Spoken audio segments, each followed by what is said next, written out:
Welcome to a brand new episode of DC&RC. I'm Daniel Cormier. That's my man, Ryan Clark, RC. Looking dapper as usual, my friend. How's Bristol treating you? Because I know it's not the same without me up there. Listen, man, we can never make what happened when you're in studio happen when you're away from me in California, but we gonna sure as hell try to do a great job of doing it, brother. It's a little bit chillier without DC here. You know, I like to bring the heat, Ryan Clark, and on this show, we're definitely going to bring the heat. So coming up, we're going to list our top 5 boxers in UFC history. And if we're talking about boxers, why not bring in T-Bud himself, Terence Crawford, as he gets ready for the big fight this weekend. And we also got to tap in and tap out, as we do every single week, Ryan Clark. Yes, but sir. I'll tell you one thing, RC. One thing everybody tapped into last weekend was Max Holloway and Yair Rodriguez. When you walked away from that after Saturday afternoon, what did you feel after watching these dudes put on an impressive display over 5 rounds? DC, I was injured, bro. I felt like I wanted to get in the ambulance with Yair Rodriguez and go get myself checked on. I mean, that was a war, man. That was 2 dudes that understood the assignment, and the assignment was to entertain. The assignment was to strike. The assignment was to excite, and they did that for 5 rounds. I think the thing that stood out to me was Yair Rodriguez, his quickness, right? His suddenness in the striking, right? His creativity. And then for Max Holloway to show that he's a complete mixed martial artist, and he started to get the takedowns. We saw the ground and pound. We saw him get Yair Rodriguez up against the cage, and that to me was the most impressive thing about this fight. Max Holloway, who wanted to come into this fight, and beat his former strike record, understood that, you know what, I may have to change some things. I may have to fight in the pocket a little bit more. I have to get this to the ground with some takedowns, and that was extremely impressive for a dude like Max, who's usually overwhelmed people with volume on their feet. It showed how good of a striker and how good of a fighter Yair Rodriguez was, that Max had to change up the game plan, son. He had to change it up. But RC, I want you to look at me right now when I say this. Greatest fight I have ever seen in my entire life. Shut up. I don't know. DC, Ryan, stop it. Ryan, Stop it, bro. the greatest, Bro. Daniel A. Smith, stop it with the hot takes, okay? No. Daniel A. Smith. It's not a hot take. It's not a hot take.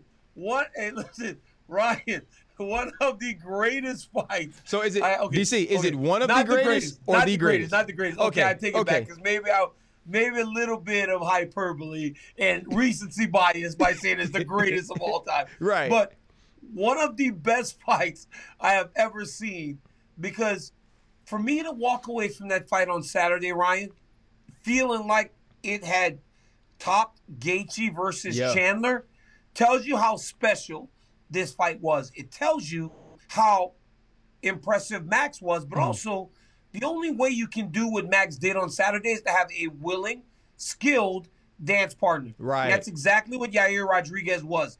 He presented a lot of problems to Max, and honestly, it took Max a while to get going because Yair was so different in his approach. Yair is so diverse. Yair is so special, so different. So he approaches the fight in such a massively skilled way, a tricky way, that it made Max look like he didn't get started as fast as he could. Yeah. But then as the fight wore on, you saw Max Holloway in classic Max Holloway fashion.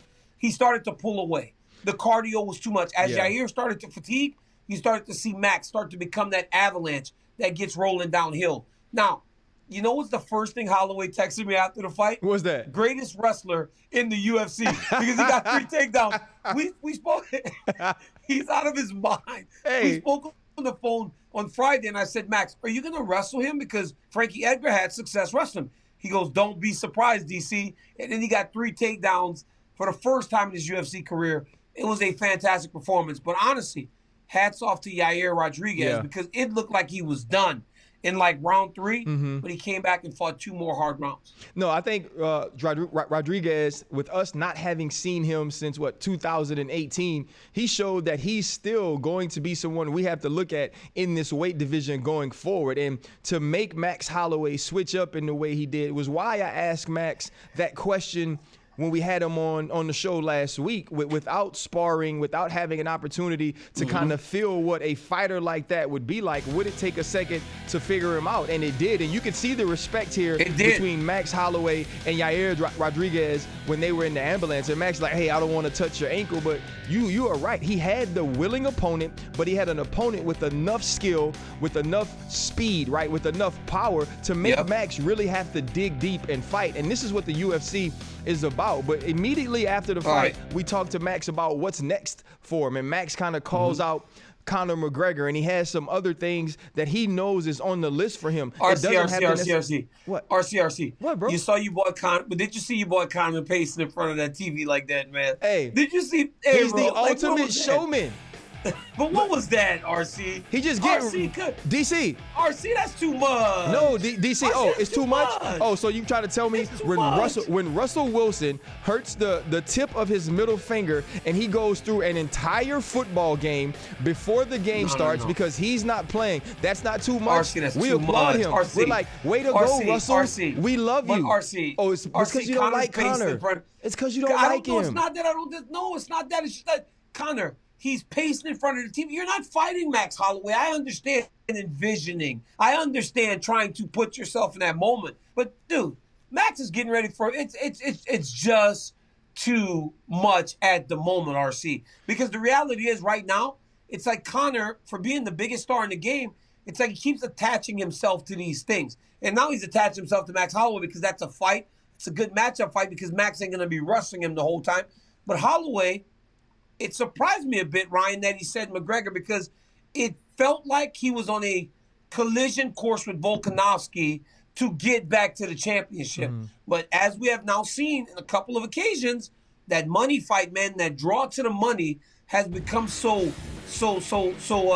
enticing to these guys that they look at Conor and go, that's the guy I want to fight, even if the championship's on the line. And then it brings us right back to the same argument you and I had with Dustin Poirier turned on the title fight. It's like, where's the value? The cash or the belt? And it seems like right now, Max Holloway might be saying, you know what, man, I had the belt for a while. Yeah. Now I want the money. Hey, DC, that belt don't pay no bills, brother. And you know that it does, but it does, DC, it allows you to get the fights, right, that eventually get you the pay-per-view cards that allow you to put money in your pocket. Conor McGregor is that ticket, though. And no matter the belt.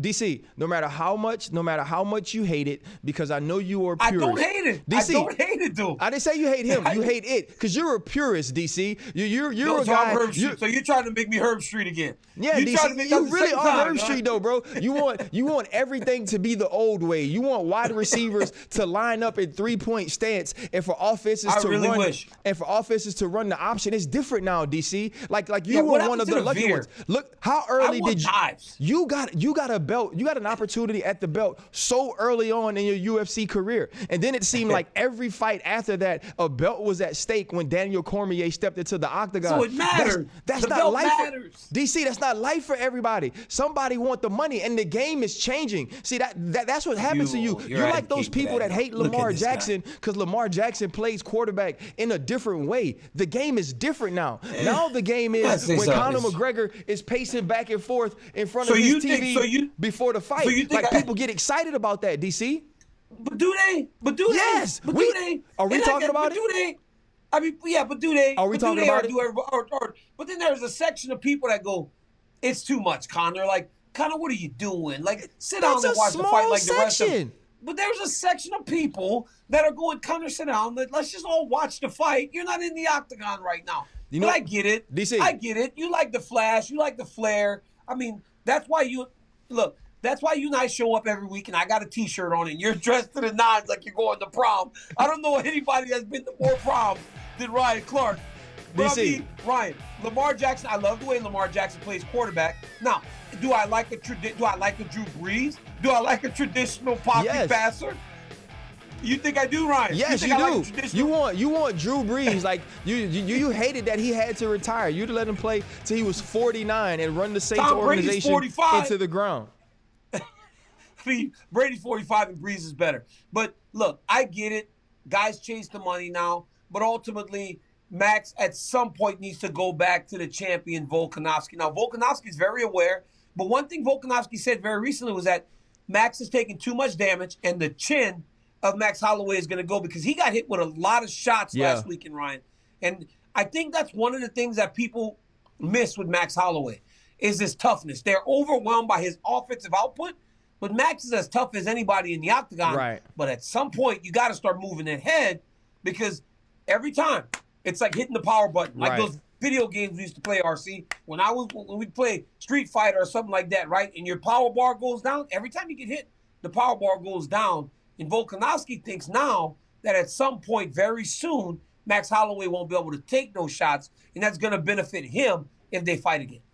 So when you think about a third matchup between the champion Alexander Volkanovski and Max Holloway, how would you see that playing out, DC? Because there are many people that thought that Max Holloway won the second fight when it went to decision, but the cards are what the cards are. So going into a third fight, do you think that Alexander Volkanovski would be a heavy favorite against Max Holloway, or is this fight a toss-up? It's going to be a toss-up again because we've seen 10 rounds. Right? We've seen 50 minutes of these two share the octagon together, and in 50 minutes, people are split. But if you look at the way the scorecards were scored, they're 5-5. I mean, Volkanovski won 3-2 in round. Or no, they're 6-4.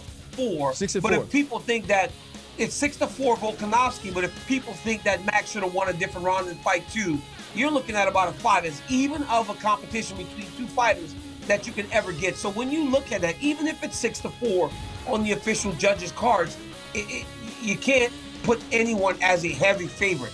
Will Volkanovski be the favorite?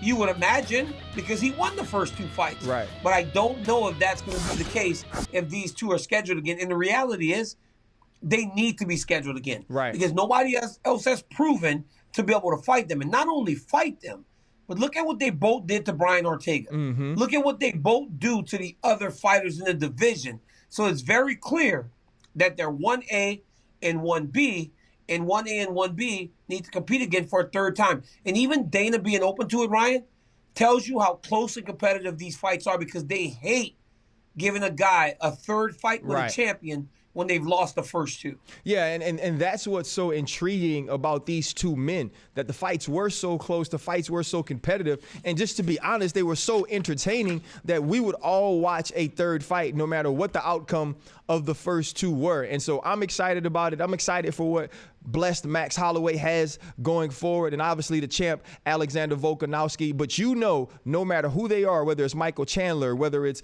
Volk, whether it's Max Holloway, when they utter the name Conor McGregor, the ears perk up, and that's why DZ, the two division purist, has to talk about it on our show and our podcast. But DC, speaking of our show and our podcast, I think you got to pay some bills, man. You got to ad read over there. Go on, get it started.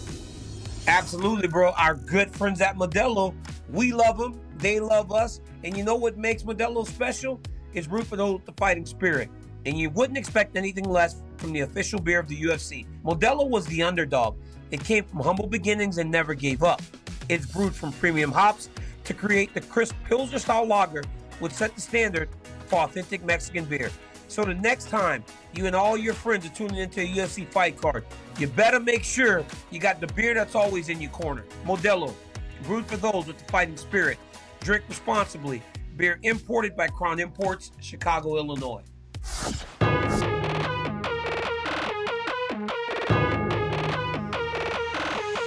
If you ask me who I am, what I plan, who I plan for, my heart goes on. Let me tell it to you later. I'm the greatest. I'm the greatest. The greatest. I'm the greatest. The song says I'm the greatest, and guess what? Who am I to argue? Because what Terence Bud Crawford has done to this point in his career has been nothing short of spectacular. He's the WBO champion. Dude's 15-0 in title fight. Number 2 pound for pound, only behind Canelo Alvarez, and only one of 7 boxers to win titles at lightweight, junior welterweight, and welterweight. Terence Crawford is truly, truly special. And right now, we're joined by the man himself, T-Bud, out of Nebraska. Terence Crawford, what's up, my man? How you doing, my brother? What's going on, man? I'm doing good. Just chilling out. What up, champ? What it do? Hey man, I'm trying to figure out how you grew up in Nebraska and you weren't somewhere trying to run the option and be like Tommy Frazier. I mean, we all excited, bro, that you're the champ, man, and we see you in the ring week in and week out putting people down. But I thought I'd be seeing you running a little option. You know, Nebraska, that's what y'all do with the Cornhuskers. Man, I had to quit. I had to quit football, man. I was too little coming up, man. I had to go back to boxing. Bud, you know, you got the big fight this weekend, Shawn Porter, a fight that a lot of people have been looking forward to. When you look at Shawn Porter and you look at the different style, the overwhelming approach, do you expect anything different when he approaches you because of your counter-striking ability? Or do you think that Shawn Porter is going to be Shawn Porter and try to come at you from minute one? I think Shawn Porter is going to be Shawn Porter. You know, he's going to do a little coming forward, you know, if not a lot of coming forward. He's going to do a lot of boxing. Shawn Porter can mix it up in there. So we just preparing ourselves to tackle any Shawn Porter that comes to the table on fight night. You know, we know Shawn Porter like to mix it up, and we're going to do just that. Terry, T-Bud, you mentioned that Shawn Porter is going to be Shawn Porter and approach this fight in the way that he feels that he can have success. We've watched you have success in many ways. When you're fighting boxers that make you the counterpuncher, you can do that. If you need to be on the attack, you can do that. Obviously, great defense, great power. What is it about your skill set that gives you confidence that you can walk into the ring and leave victorious against Shawn Porter? Just the ability to adjust and, you know, fight any style. You know, I think that's my best attribute is figuring out my opponent and doing what I need to do to get the job done, and as well as, you know, being able to catch them when they not least expected. You know, Bud, when I watch you fight, and I've watched you fight for a long time, what interests me the most is your ability to make reads, right? Mm-hmm. You're not a guy that overwhelms from the start. You take your time, you build your reads. Is that what you plan to do with Shawn? Because once you get it, and this is what I was trying to do. As I look, I'm going, what was Terence Crawford's hardest time? And It's hard to point to one because you take your time. Once you get your read, you're kind of cruising. Yeah. Do you intend to kind of take that first round to get those reads and figure out how to approach Shawn Porter? Well, it depends. You know, Shawn Porter may just come out and jump on me and may try to outwork me. So, you know, I've been knowing Shawn for a long time, and, you know, my take on Shawn fighting me is I believe, you know, he's going to try to jump on me and don't give me time to think and try his hardest to make sure that I'm uncomfortable and I fight his fight and I fight his pace. But at the same time, you know, is danger with doing so. So, you know, he got to be careful. And at that point in time, that's when, you know, the fight's going to, you know, settle in and, you know, we're going to do our thing.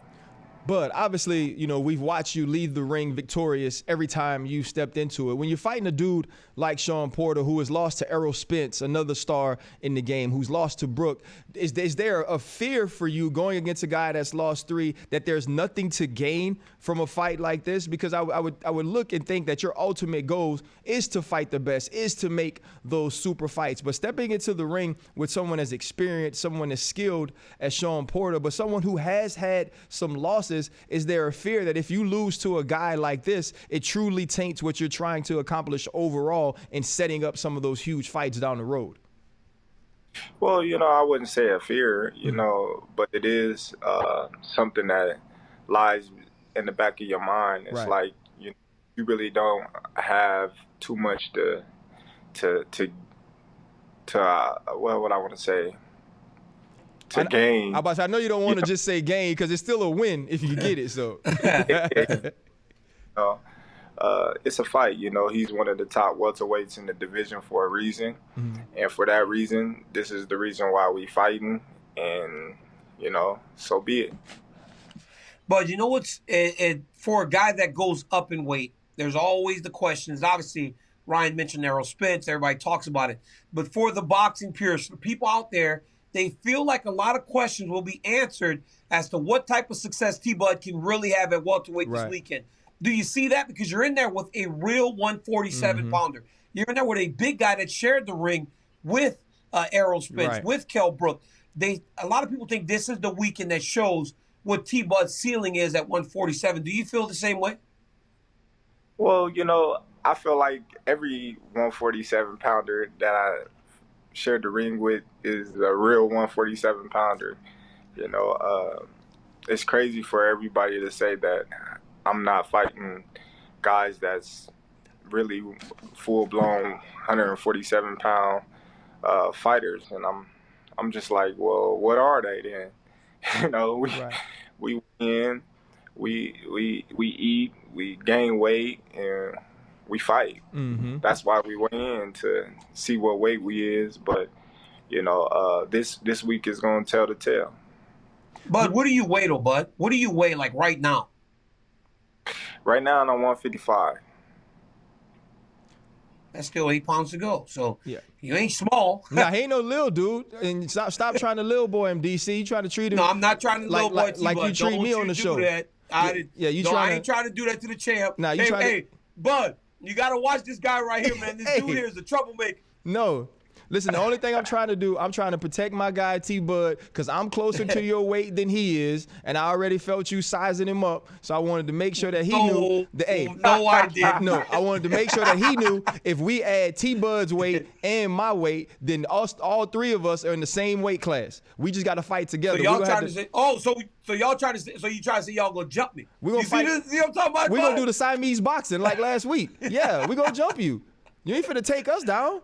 Heck no. T-Bud, my last question for you, will be, you mentioned people speaking about, saying that you haven't fought true 147-pounders. What do you want to prove this weekend, though? You mentioned nothing to gain. Obviously, if people don't think you've truly been in the ring with someone at that size who could be bigger, who could be as powerful, who is as skilled, then there is a ton to gain this weekend. What do you want to show people when this fight kicks off? I just want to show them, it's the reason why, I'm rated so high in the pound-for-pound list. It's the reason why I am where I am. And, it's going to show this Saturday. Hey, Terence, listen, man, watching you fight has been tremendous. Heck yeah. One thing I want to say real quick, though, before I let you go. The atmosphere in Nebraska when you fight, second to none. But I see you around those youth wrestling tournaments with your kids. Ryan, this dude's kids are insanely good wrestlers. But do you get more nervous when them dudes about to step on the line and wrestle than you do because you seem so calm in there? Are you more nervous when them kids go to wrestle? I'm way more nervous watching my kids wrestle than I am, because, in some of them tournaments, man, you see them little kids getting put to sleep, broken arms. The last tournament we just went to up in Denver, this guy broke his neck, so jeez. It's like you never want anything bad to happen to no kid, let alone your own. Yeah, well, nothing bad has happened to your kids in the wrestling room. Nothing bad has happened to you in your career, my friend. Congratulations on all the success. Brother. I'll see you and the boys at tournaments all around the country, and good luck this weekend. Enjoy yourself, Terence Crawford. Thank you for joining us. Sure, I appreciate it. Thanks Good luck, brother. Ladies and gentlemen, that's the champ, Terence T-Bud Crawford. He defends his title this weekend. Now, guys, Atlassian, no matter what you're trying to accomplish at work, it takes a team to come together to make it happen. Teams come in all shapes and sizes, but they aren't always on the same page. Tools, processes often hold teams back by limiting visibility and the flow of information to make good decisions. Jira Service Management from Atlassian powers IT teams to work together to deliver a great service experience at high velocity. Jira Service Management helps teams of all sizes work together to deliver a great service experience. IT, development, and business team can use Jira Service Management to manage requests and response to changes at lightning speed. Teams can customize service portals and workflows to support customer requests at scale. Through a single collaborative solution, teams have better visibility into the work of others and information flows more freely. Development and operation teams can manage changes with confidence. Jira Service Management empowers teams, and empowered teams deliver great service experiences. So learn more at Atlassian.com/Jira Service Management. That's Atlassian.com/Jira Service Management. Ryan Clark, it is Atlassian.com/Jira Service Management. I tell you, hey, that's a mouthful, RC. Hey. That was long. They said, hey. I'm glad you had to do it. Hey, Ryan, they're saying we're going to pay y'all. Y'all going to get all our information out here. They are not messing around, my brother. How about Terence Crawford? Listen. He's a man. T-Bud is a monster. You know, we've seen him win in dramatic fashion. We've seen him outbox people. We've seen him counterpunch people. I'm excited to see what happens against Shawn Porter, going up against someone that big, someone that skilled, with a ton to prove, in my opinion. But speaking of boxers, DC, it seemed that one all-time great MMA boxer had a little tweet about who was the best boxer in the game. And I know you hate this guy, but I think he's pretty darn good. Hey, I don't hate him. So, he was talking about Max, right? Because Max always says, RC, he's the best boxer. Kind of writes, best boxer, correct. The guy's been smacked the most smacks in UFC history. Most shots absorbed, is not the best boxer, guys. I'm sorry. And I love the kid. So, you know, RC, underneath the pacing in front of the television, right? Underneath the words, there is respect for Max Holloway. But this kind of have a point.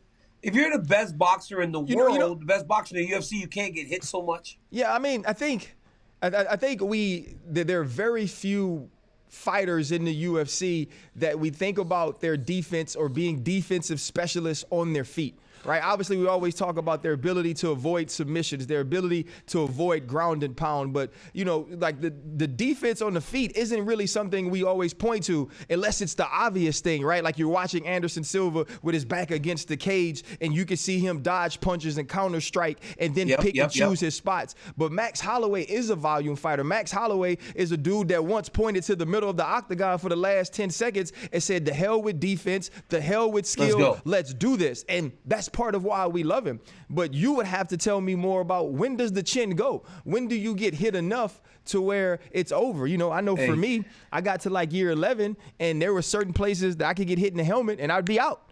That weren't the same thing when I first started. Isn't it the craziest thing? Isn't it the craziest thing though? Like a punch or something that generally would not do nothing. Maybe it didn't knock you out, but it's like, you're like, wow, that one actually kind of like stung me. That's when you start to realize that the brain's starting to react differently to the shots. And I'm sure, like you said, year 11, you might hit your helmet here, and opposed to here, and you're like, wow, that one actually kind of buzzed me a little bit. Exactly. It's so crazy how time changes. Now, one thing about Conor saying that Max has been hit a lot, sure. I think you give up something in defense whenever you decide to be a pressure fighter like Max Holloway. Exactly. I always point to Cain Velasquez. Cain Velasquez got dropped twice by Czech Congo because his intent was to go forward and pressure you, so he got hit a lot.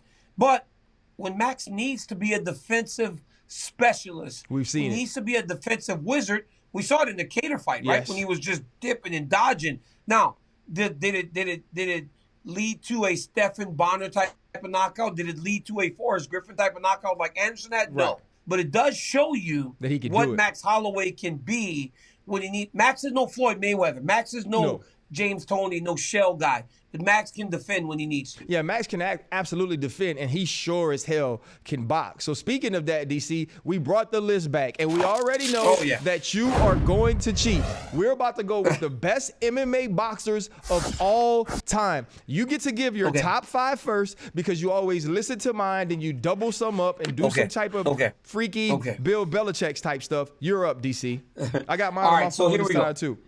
So at number 5, right? One of the greatest boxers. He did most of his work with his hands. He became the heavyweight champion of the world with his hands. First fight on Fox, knocked out Cain Velasquez to become the champion. At number 5, I'm picking Junior Dos Santos. I think Junior was a fantastic boxer. He fought behind a great jab that led to those massive overhand rights that he would land all the time. At number 4, I'm going to go with Conor McGregor because Conor McGregor, once again, does most of his work with his hands. And also, Conor McGregor got to fight Floyd Mayweather and went 9 rounds with Floyd Mayweather Jr. If you can do that, regardless of what you feel about Conor McGregor, he has to be. And we all know you hate him, so. Absolutely. No, wait, no, I don't absolutely said hate him. absolutely. That came off wrong. I don't absolutely hate him. At number 3, I'm going with Piotr. God, you're so bad. At number 3, I'm going with Piotr Jan. What we saw a couple weeks ago, the way that he uses his hands, tremendous. And the guy's like a 10-time world boxing champion in Russia. So Piotr Jan goes to number 3. At number 2, I'm using my boy Max Holloway because I think Max Holloway with the hands is a great boxer. The volume, overwhelm. You better not have all 4 of these guys on your list too, because that would just tell me that Jake got my list and sent it to you. And at number one, the greatest boxer in mixed martial arts history, the greatest boxer in UFC mixed martial arts to fight in an octagon, James Toney. James Toney may not have shown his ability that to doesn't strike count. in there. DC, that doesn't count. Stop. DC. It does, of course. James Toney is number 1 for me because guess what? No. Even though he got taken down and submitted by Randy, James Toney is the middleweight champ of the world. James Toney fought Bernard Hopkins. Yes. James Toney is one of the greatest boxers of all time. So Ryan, if we're going to give Conor credit for fighting Floyd and being in a boxing ring as one of the greatest of all time, how can you omit James Toney, DC, who had an entire boxing career as one of the greatest we've ever seen? Hey, DC, guess what? If I ever get into the octagon, you know what I'm gonna be? I'm gonna be the greatest tackler that's ever stepped into the octagon. Yes, of course. You would be the best.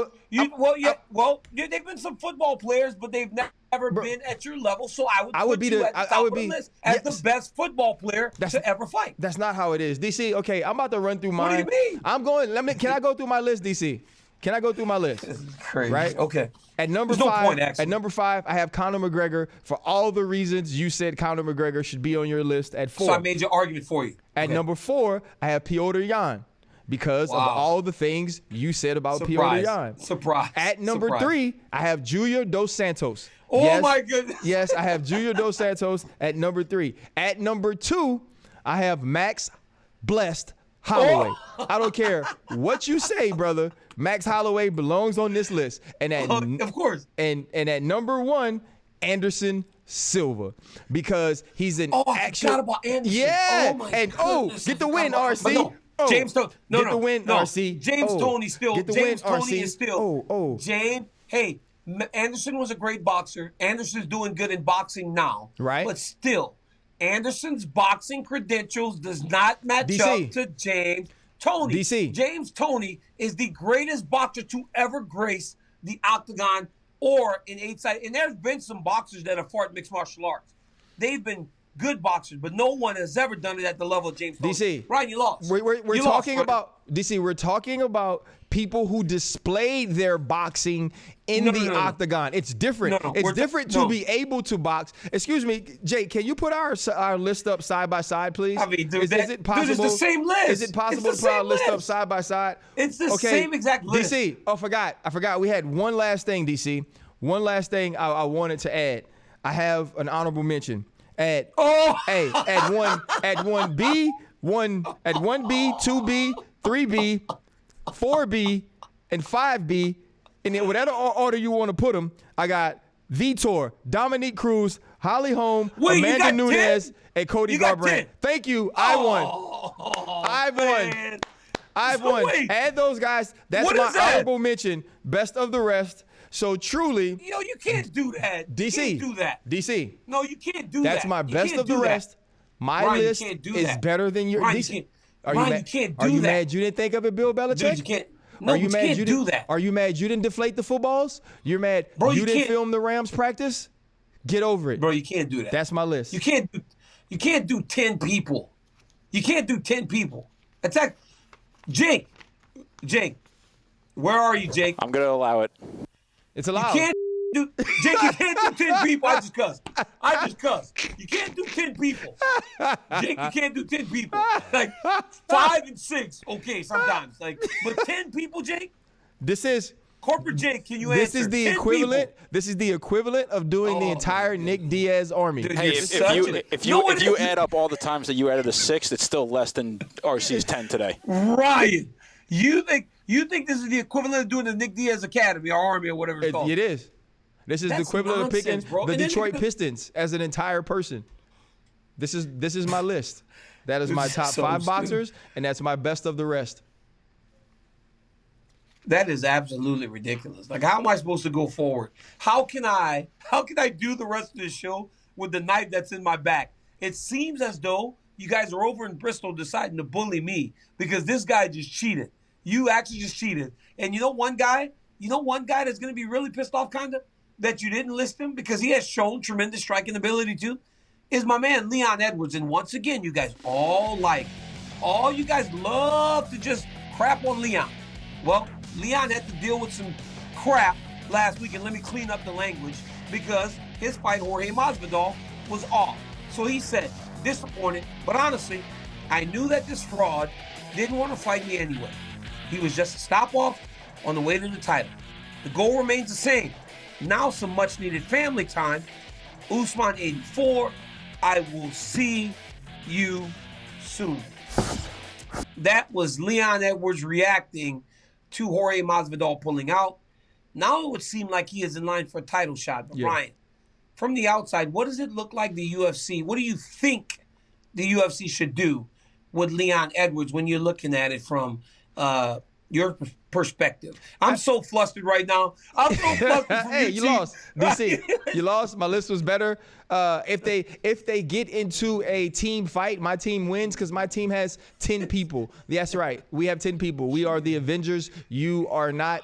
Face it. I win. You could be mad.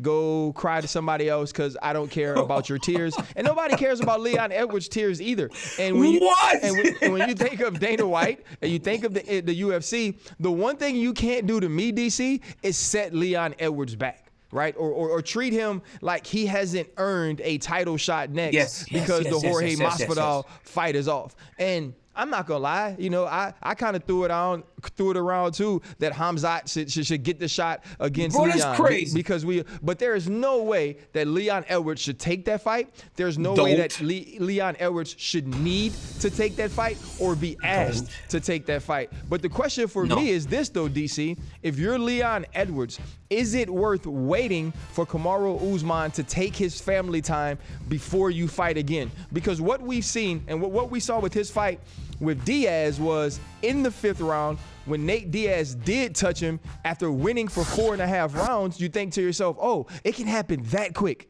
That quickly, that shot at the championship could have been gone. That's the life of a UFC fighter. That's the life of a mixed martial artist. So if you're Leon Edwards, is it better to just sit on ice and chill until Kamaru Usman is ready? Or do you think of taking another fight against a top contender? Dude, I'm going to tell you one thing I'm not doing is fighting Khamzat Chimaev. I'm definitely not fighting him because it's such a bad style matchup. And like you said, Ron, why should he have to fight again? Exactly. He hasn't lost in 10 fights. And honestly, if he would have waited, he probably could have fought Kamaru Usman anyways. He was next in line. He just took the Masvidal fight. But let's not go crazy here. And I put a video out the other day about Leon Edwards. And honestly, he's fought, Ryan. He fought Bilal Muhammad. Unfortunately, the fight was stopped because of an eye pull. He fought Nate Diaz. He was signed up to fight Jorge Masvidal all this year. So it's not like Leon isn't willing to fight. Leon wants to fight. Leon wants to be in there fighting. And by being willing, by having that win streak, by being undefeated in 10 fights and still willing to take these fights, it gets you good favor with the organization. So now I think it's time for him to just sit and wait, Ryan. He's got his title shot. And honestly, Rocky's a friend of mine. He's a good guy. But with the way Kamaru Usman has fought lately, sometimes what you're asking for is not what you want. Now, Leon feels... Leon feels... Watch what you ask for. You just might get it. You just might get it, right? Like, you want a title fight, okay. Now you got to fight the Nigerian Nightmare. But Leon feels like because Usman has done so well with his hands, that gives him more of an opportunity. Because he thinks that Usman's fallen in love with the hands, and by him falling in love with the hands, he makes himself more vulnerable to a guy that has fantastic striking like Leon Edwards. Yeah, and that's the one thing that I was listening to Leon talk about the Jorge fight being called off or being pulled because of injury is what he feels about fighting Kamaru Usman and the ways that it can be different. I think even when a wrestler like yourself, you became such a great striker. I think when you get in times of crisis, right? And if you're caught with one, if you feel like, okay, this guy's kind of out striking me as we stand, you revert back to what you know. Yep. Like you revert back to what you're comfortable. You don't actually like, you don't excel or your skill doesn't level up on your feet. What happens is you go back to what you've practiced your entire life, which is wrestling. You go back to pinning him against the cage. You go back to shooting for takedowns. You go back to making it a grappling match. And I think Kamaru Usman can do that if it's needed. But he's been so good on his feet. He's been so powerful. He's been so hard to figure out. That's why fights haven't gone to the mat. And so if I'm Leon Edwards, I'm not sitting around thinking to myself, oh, this time it will be different because Kamaru Usman has fallen in love with his stand-up game. Because guess why, DC? He's putting people to sleep that way too. So it doesn't really matter. Like, the dude hasn't lost. And so there is no reason to feel good and pound your chest because you think Kamaru Usman is fighting in a style that benefits you more, because it's probably benefited a lot of the other people he's fought recently, and he still walked out victorious with that belt wrapped around his waist. Absolutely. And Ryan, you saw it in the first Masvidal fight. When he needed to, he took him down over and over again, really slowed down the fight, spent the time in the clinch to ensure that he kept his championship. Leon Edwards has a tall hill to climb in Kamaru Usman. The guy is the pound-for-pound #1 fighter in the world. He's the best right now. But a guy that's really starting to build a case is Khamzat Chimaev. After what he did to Li Jingliang was insane. And Gilbert Burns, the Reno jiu-jitsu master, is now saying, hey, you want to give me Khamzat? I'll take him. I ain't afraid of nobody. So it looks like Chimaev versus Burns may be the next fight for these two. How exciting is that a guy that's up there ranked as high as Gilbert Burns is saying, give me the kid. I think it speaks to the toughness of Dorino, but also it shortens his path to getting back to a title shot, and he understands the risk is worth the reward. But for Chimaev, he gets past Burns. Yeah. You're looking at the guy that will challenge for the title next. Is this the right fight? I think it's the right fight for Chimaev. We've just seen him overwhelm all sorts of fighters and fighters who fight in all sorts of different styles, right? We've seen him overwhelm stand-up guys. We've seen him overwhelm grapplers, jiu-jitsu specialists, and obviously Gilbert Burns, who has kind of fallen in love with his stand-up game as well. And how can you not when you're as explosive as he is with his hands? But Khamzat Chimaev presents a totally different issue for whomever he's in the octagon with, and he wants this fight. If I'm him, this is the perfect fight. You're going to get a chance to go against the #2 guy in the weight division and know that no matter what, if you win it, you will get the winner of the next. If it is Usman and Leon Edwards we see next, Chimaev knows he'll get the winner of that fight. You sign up for this the minute the UFC offers it if you're Khamzat Chimaev. And if you're Gilbert Burns, I respect you. I think it's awesome that you're willing to take this fight. But this is a humongous risk to fight a guy who has been as dominant as Chimaev is, no matter what you feel about his opponents since he's been in the UFC. You know, I love the fight, RC. I absolutely love the fight. I love the fight for Gilbert Burns. I love the fight for Khamzat Chimaev because Gilbert Burns, since going up to welterweight, has been nothing short of spectacular. Even the fight against Stephen Wonderboy Thompson showed that he is entrenched at #2. He's one of the very best welterweights in the world. And for us, when we watch Khamzat, we need to see him in there with that upper echelon of guy to see if he's really ready. Because people at this point are okay if you just said, Khamzat, you're fighting Usman, but we just don't know yet, right? Because we haven't seen him deal with adversity. We haven't seen him have to overcome, and we just may not. I mean, he may be so good that we may not see that until he gets in there with the champion. I don't know.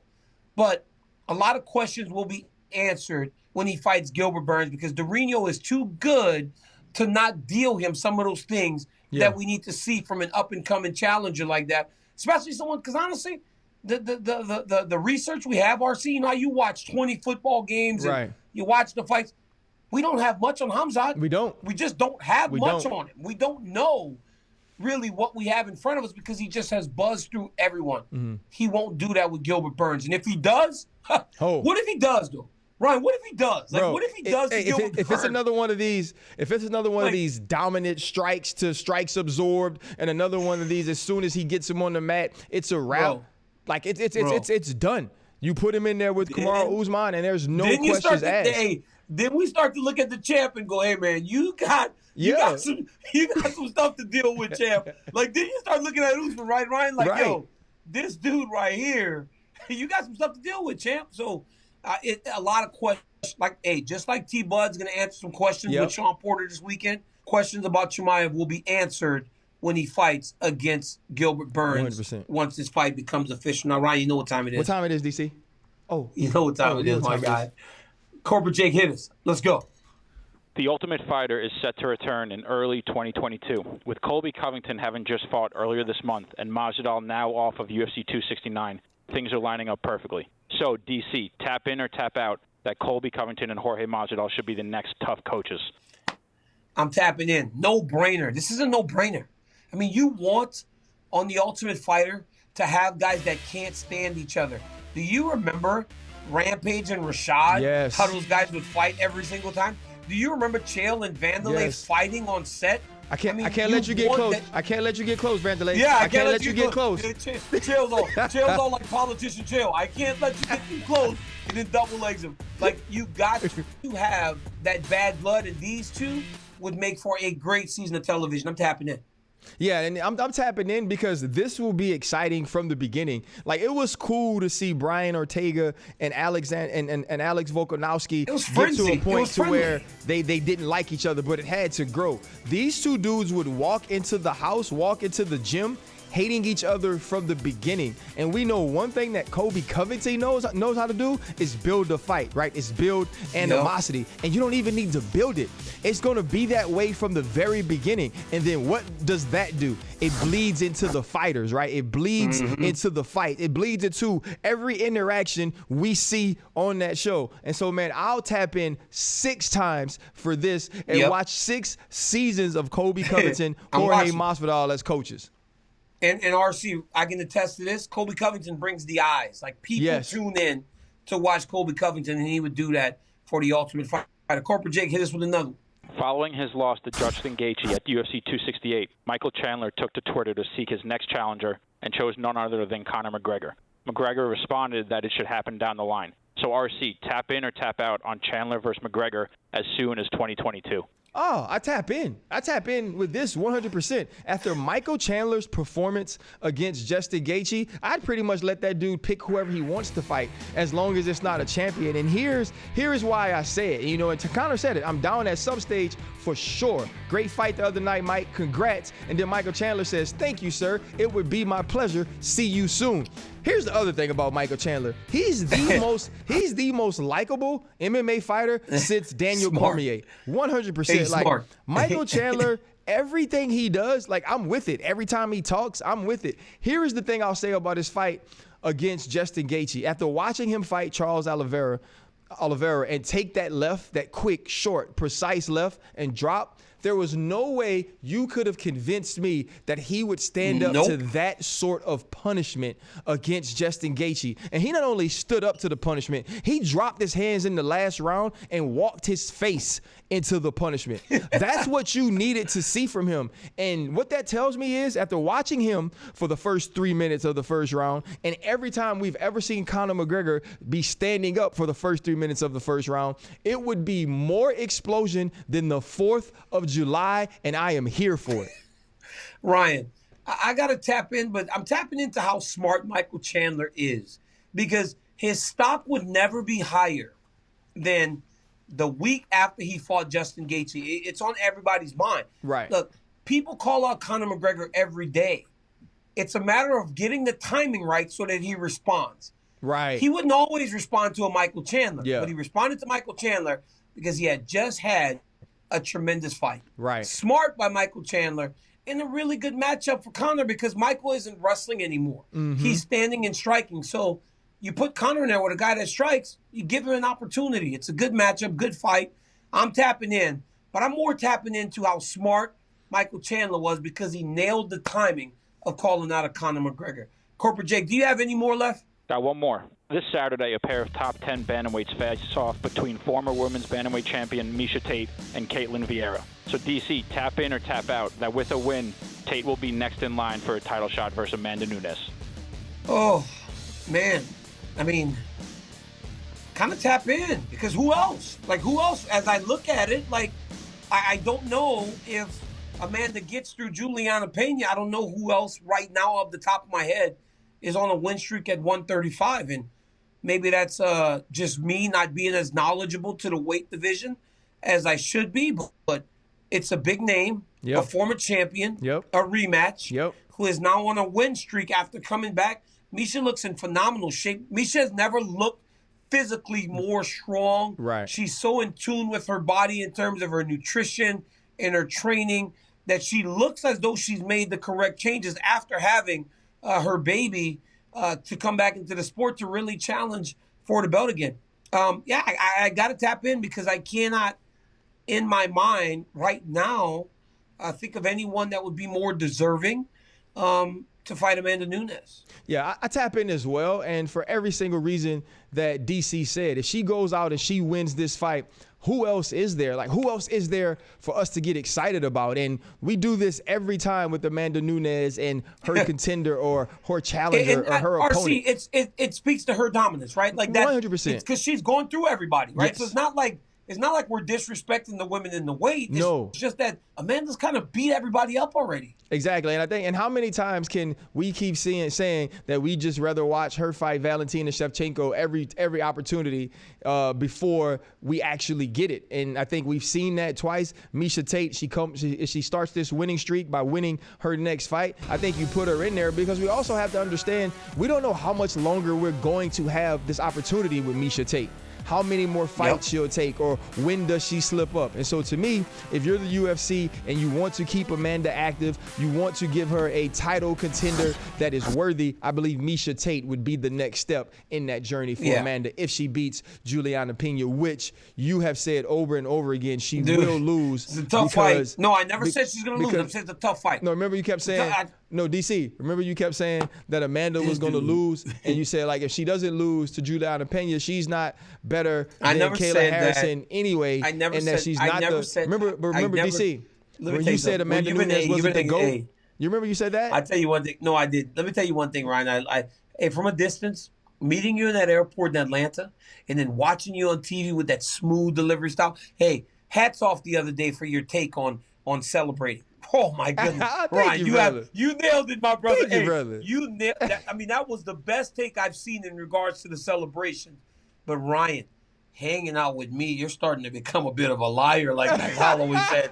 You're starting to take on some of the bad behavior, Ryan Clark. Get it together. Now, Saturday, guys, we get Miesha Tate and Caitlin Vieira from the UFC Apex.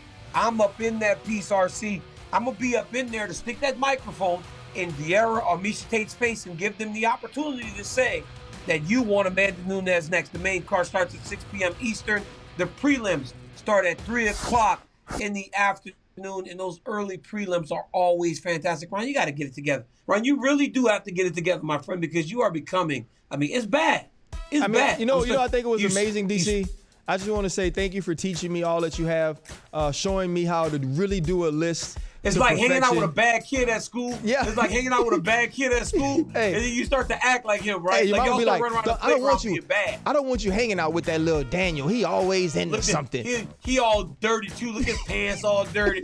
He never tuck his shirt in, his shoes all messed up. He just looked like he causing trouble everywhere y'all go, RC. Hey, but that's who you are, DC, and I am now taking on those characteristics. But I realize that now that I have the characteristic of a 2-division champ, I will be more accepted in the MMA world. So guess what? Every time we do a top 5, you might get 10. Don't cheat. Hey, don't cheat. You need to kind of clean that up, and don't be running around beating people because like I walk around the football field and I act like I'm Ryan Clark, like I got a Super Bowl ring. I'm trying to act like I played in the Pro Bowl. Like I got a friend that has a Super Bowl ring and that made a Pro Bowl. So don't just take me as a fighter and start to beat up people at ESPN. Keep it together, my friend. Don't be treating people the wrong way. Don't be treating people the wrong way, RC. Ryan, hey, it's been great. We got some momentum. Guys, we're off next week. See you in 2 weeks, you get a new episode of DC and RC. Guys, we appreciate all the support. We love you. Everywhere you get your podcast, like, subscribe, get to YouTube, and watch the show. We'll see you guys in 2 weeks. Peace.